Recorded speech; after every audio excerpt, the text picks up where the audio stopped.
ni Yusek Ler, disbarment daw. CEO Undersecretary Castro kinontra ang mga puna na maaari siyang madisbar dahil sa banat laban kay Vice President Sara Duterte. Ano ba yung mga DDS? Ba't papadisbar nyo? Walang iyakan. Pag nare-real to kayo, umiiyak kayo eh. Walang iyakan. Di, anak ng butete talaga oh. Walang iyakan. Disbar, iyakan. Narito ang balitang kumpirmado sigurado mula kay Radyo Patrol Christian Yasores. Go ahead, Christian. Sandro, tinabla ni Palace Press Officer at Communications Undersecretary Claire Castro ang ilang puna na maaaring maging ground o batayan para sa kanyang disbarment bilang abogado ang banat niya laban kay Vice President Sara Duterte. Ito ay matapos ihambing ni Castro si VP Sara sa mukha ng isang horror doll. Patay talaga. Kinumpara ni Yusek Castro ang mukha ni Sara sa horror doll. Aray ko.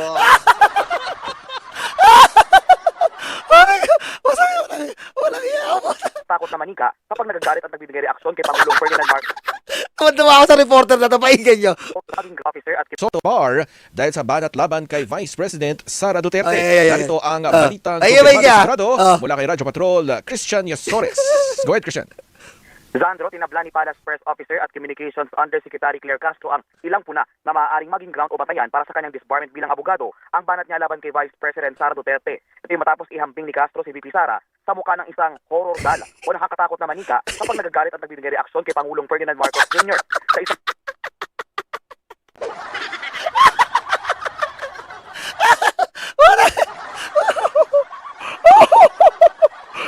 Yung reporter to, ang kulit. Pag nagagalit, ay isang horror doll na nakakatakot at gustong pumatay.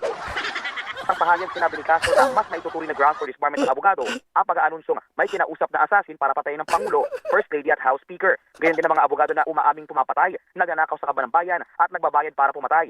Binanatan din ni Castro ang umunoy madalas na paglaban ng pangalawang Pangulo para sa freedom of expression imbis na punahin ang problema ng korupsyon. Ipinunto ni Castro ang paggamit umano noon ng mga AFP certificate para pagtakpan ang 15 milyong pisong punto para sana sa naturang summit pero hindi naman nagamit. Kinalaga ni Castro ang pangalan ni dating Education Spokesperson Michael Poa na alam mo ang mga detalye tungkol dito. Tama. Oo. Di ba? Yun po talaga yun eh. Yun ang kailangan madisbar, yung magnanakaw. Di ba? Nagbanta sa Pangulo. Yun po. Walang ethics. Walang ethics yun. Bastos, animal.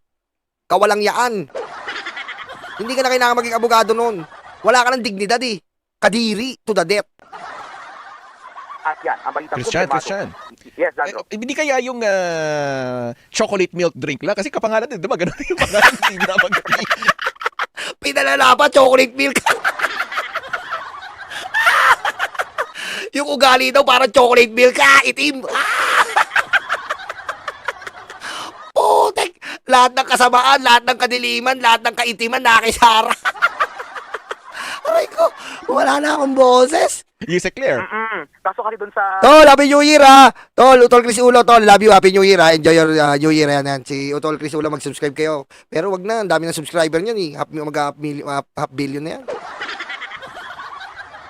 Di ba?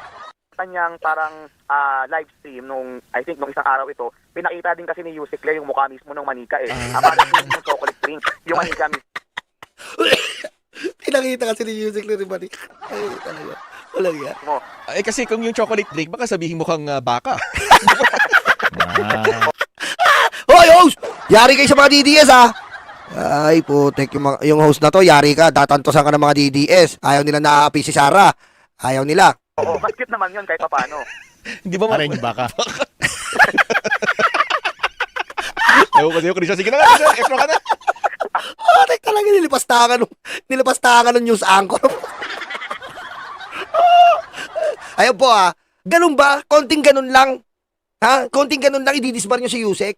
Eh, paano naman to? Eto po, ha? Si Yusek, ayan na naman, oh.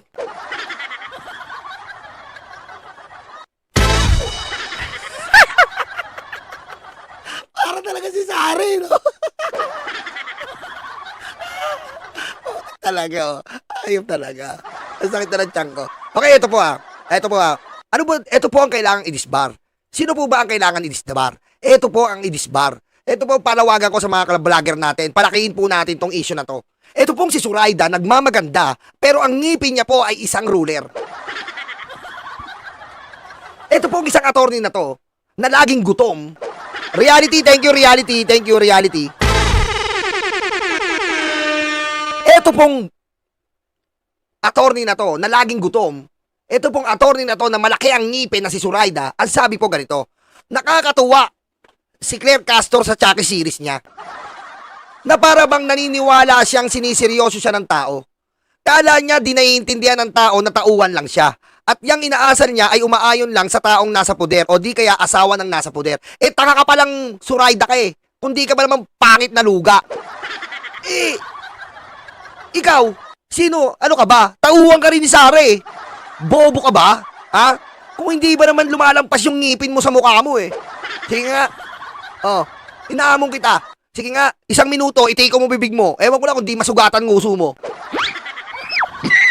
Patayin mo si BBM. No joke.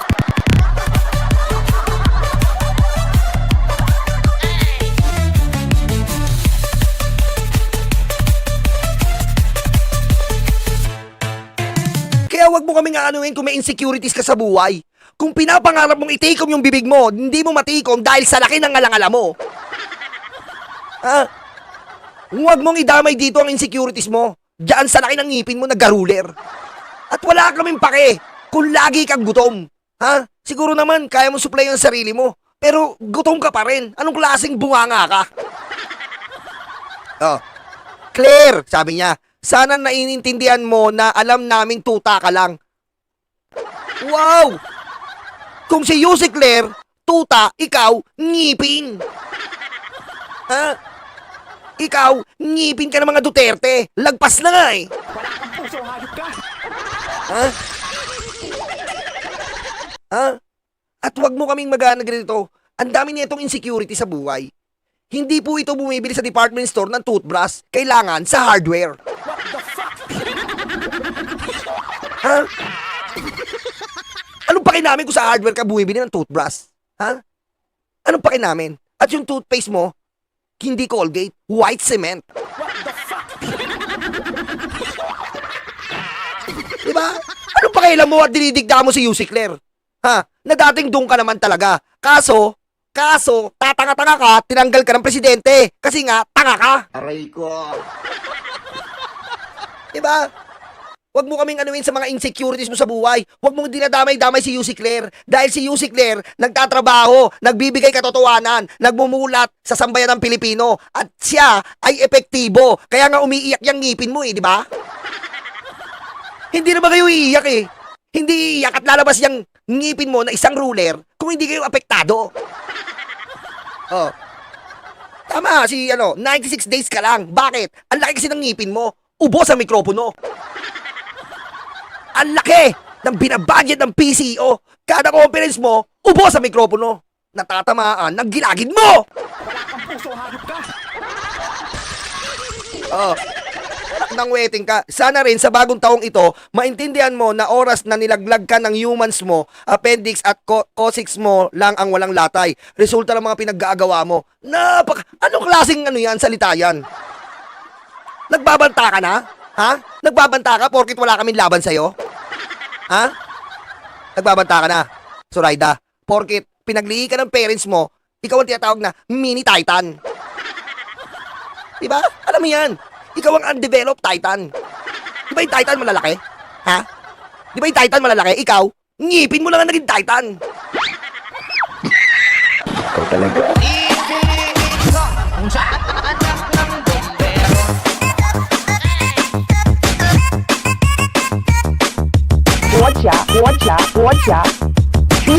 Xi Jinping.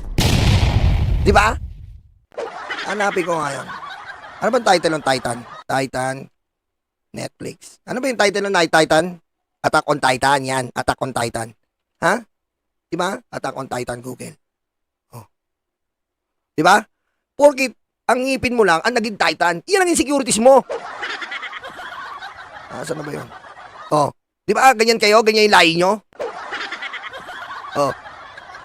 Oh. Di ba? Oh. Ganyan lahi nyo, di ba? Kaso ikaw, undeveloped Titan ka. Hindi ka palaki. Hindi yung height mo lumaki. Lumaki lang yung ngipin mo. Ha? Huwag kang magbalinis. Hindi porkit undeveloped Titan ka, ganyan ka na. Masyado kang mayabang ha. Okay, diretso natin. Yaan mo na yung nasa taas. Mahirap talaga yan silang gantihan. Pero ikaw ay ewan. Ooh. Alam namin yung Chucky stunt mo na yan ay di sa'yo. Di mo tipo ang nanglalait. Di bagay, di mo gamay. Baka ikaw awkward ba? Wow! Ikaw sa tingin mo, yun ang laing ka lang, Mr. President, gutom na kami. Hindi ko ba alam, tatanga-tanga ka doon? Akala niya, yung Mr. President niya na panlalaig, gutom na kami, putik, ang sakit. Mukha kang patay gutom doon, tanga. Aray ko. Bago ka magsalita, tingnan mo muna yung panlalait mo. Mukha kang garapatang gutom. Alam mo ba yung garapata? Pag nakita mo sa microscope yun, puro ngipin. Aray ko. Yabang mo ha, undeveloped titan ha. Pero sige, sa ikililigaya mo, aayuda kami sa pagpapanggap mong magka-level kayo ni Lisa. Oh, ano ba naman yung issue sa ano ba naman yon sa magkakababayan, di ba? O siya, pakyo ka. Pinuhir sa'yo. Oy, grabe, Yusek! Alam mo naman ni Yusek to? Yusek, tignan nyo po, pinakyo kayo ni Suraida. Tanay na yung Yusek, pinakyo po kayo ni Suraida. Tignan nyo po ha, pakyo ka. Tanay na yung Yusek, eto po ang kailangan i-disbar. Isang abogado na pikon sa panglalait. Nino ni Yusek Ler. Tanay na yung Yan ba ang abogado na mamakyo pag hindi na kaya ang argumento? Tanay na yung Ba't ganun? Diba? Kumbaga, asaran lang to. Tapos napikong ka na mamakyo ka na. Tanay na yung Pag-aasaran lang. Walang pakyuan. Diba? Abogado ka na mamakyo ka. Sinisita mo si Yusek na hindi bagay sa kanya. Sa'yo ba bagay mamakyo? Hindi bagay sa'yo mamakyo. Bagay sa'yo, kumakain ka ng tao. Titan ka, Zoraida. Undeveloped nga lang. Ang nature mo is eating humans. Okay? Kaya nga nakaprenda yung ngipin mo na double XL. Because you're undeveloped Titan. Okay? Kaya bakit mo ngayon pinapakyo si Yusek Ler? Ha? Ikaw ba ang sinabihan niya? Sinabihan ka pa niya na undeveloped Titan ka? Hindi ka naman niya sinabihan na ikaw ay undeveloped Titan. Wala siyang sinabi sa'yo. Huwag ka mangingialam dito. Ha? Don't underestimate us if you are on your oversized teeth. Ha? Si Sarah ang inaasar. Tiga-depensa ka rin ni Sarah. Si Yusek, tiga-depensa ng taong bayan. Yun ang pagkakaiba. Tanay na nung. At huwag ka mamamakyo-makyo. Ha? Huwag ka mamamakyo-makyo. Patay gutom ka, lahi kang gutom. Di ba? Oo naman eh. Oh. Ba't namamakyo ka, hindi mo kaya yung level ni Yusek? Oh. Pag kayo nangaasar, magaling kayo. Pag kayo nag-edit ng videos ni BBM, ng mukha ni BBM, magaling kayo. Pero nung isang tsakidal lang, naglupasay kayo lahat. Di ba? Naglupasay. Kaya nananawagan po ako. Dapat po madisbar to. Ayan po ha, kita-kita nyo, namamak, o siya, pakyu, pinyuyer sa'yo. Alam mo namamakyo? Oh. Dapat po ba yung ganyan? Hindi nyo kasi kaya yung level ng utak ni Yusek. Kasi ang utak nyo nasa uyukot. Oh. Huwag kang maano-ano undeveloped Titan. Napakayabang mo. Di ba? Ganyan po yung mga undeveloped Titan. Meron akong paboritong Titan eh. Ano yung paboritong Titan? Attack on Titan. All Titan. Meron ako eh. Saan ba yung paboritong Titan? Wala dito. Favorite ko itong Attack on Titan eh. Lalaki ng ngipin. Wala dito. Oh, yan. Kaya, if in case na disbar, eto pong unahin si Suraida. Kaya si Suraida po, hindi po normal to. Hindi po normal to na tao. Undeveloped Titan to. Diba? Laging gutom. Ibig sabihin, patay gutom. Tama, motion science. Tama. Sabi ko sa inyo, tama diba? Titan. Titan.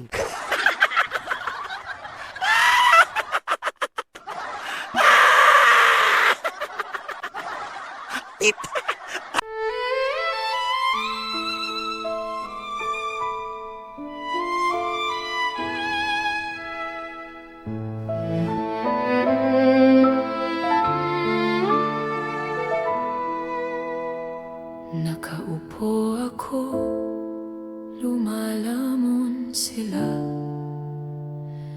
Masasaya itong aking mga kaibigan. Abot kamay nila ang bunga ng puno, dahil balikat ko ang ginawang tuntungan. Habang namimitas lalong natatakam, sila ay para bang wala ng kabusugan. Kahit alam nilang mayroong mga langgan, at ang aking paa ang siyang inuupakan. Nais ko nang magpahinga, marami na akong nagawa at natulungan. Ako'y labis na nag-aalala, baka ang puno ay tuluyan ng maubusan ng bunga. Nakaupo ako, nagbabantay sila. Ang mga aso ko'y laging maaasahan. Hindi ko lang alam ang binabantayan. Ito bang puno o itong aking upuan? Itali ko kaya sa bahay ng langgam? Maglilingkod ba o maghahari-harian?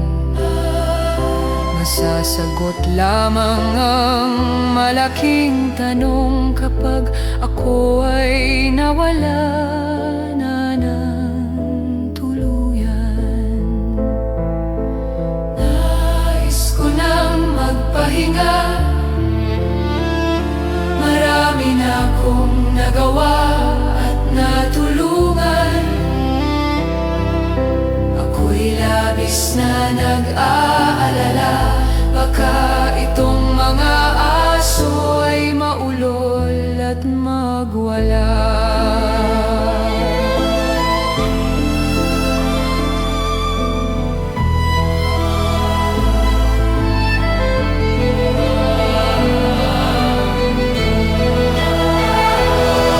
Daming naupo, walang solusyon. Daming nangako, naging ilusyon. Ikaw ang sagot-lagot sa aming tamong-tamong. Ikaw ang boses sa aming bulong.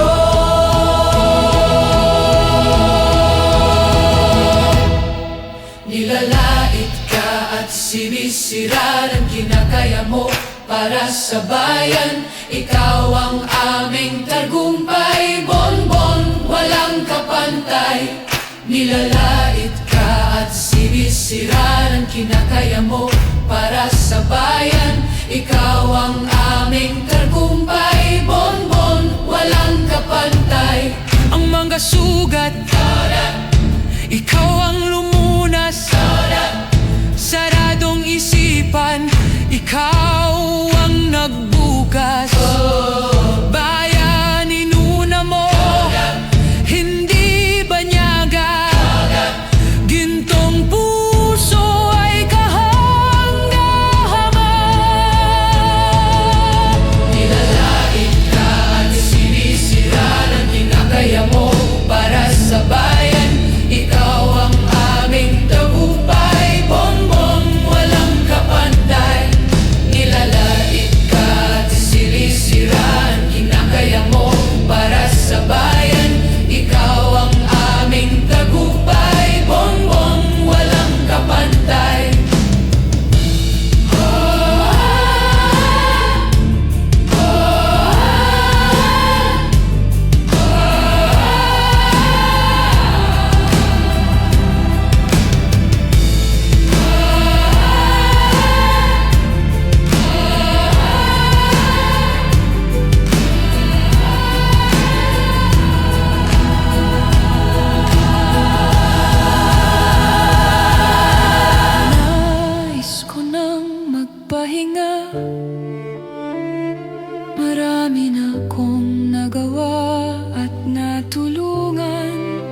ako'y labis na nag-aalala.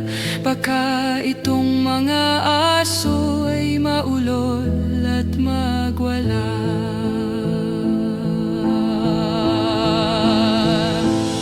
Nakaupo ako, naiinggit sila. Silang nais na pumalit sa aking upuan. Ayokong tumayo sa upuang ito. Kahit ito'y sinusurot at inaanay.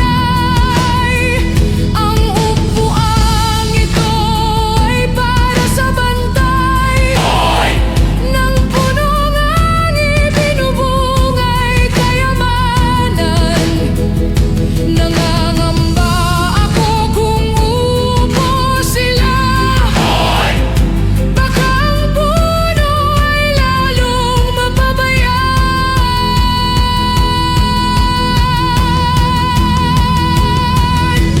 Nais ko nang magpahinga.